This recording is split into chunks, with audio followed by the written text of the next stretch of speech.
Kulaong in the house! People of the Philippines, makinig kayo!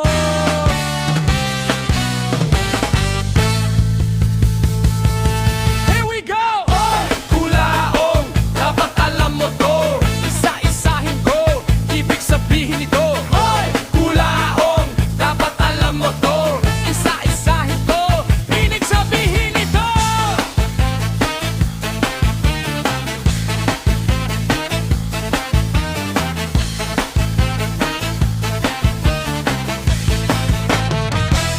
Ano ba ang kulaong sa salitang Ilocano? Ayon sa aking pag-aaral sa kanilang diksyonaryo, mahina ang ulo, mataas ang ere at sarado ang isip. Kaya kung ganito ka, matatawa ka na, literal na kulaong. Oy! Kulaong, dapat alam mo to.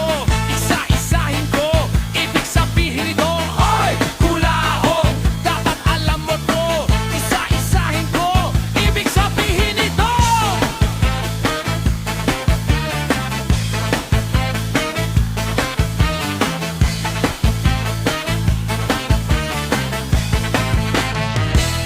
Sa amin sa Bulacan at sa Katagalugan, isa itong insekto na matigas ang ulo. Kagaya ng uwang na peste sa halaman. Maitim ang kulay, madalas sa nyog yan. Sa literal na usapan, peste ka sa lipunan. Kulaong, dapat alam mo to. Isa-isahin ko, ibig sabihin nito. Oy! Kulaong, dapat alam mo to. Isa-isahin ko, ibig sabihin nito.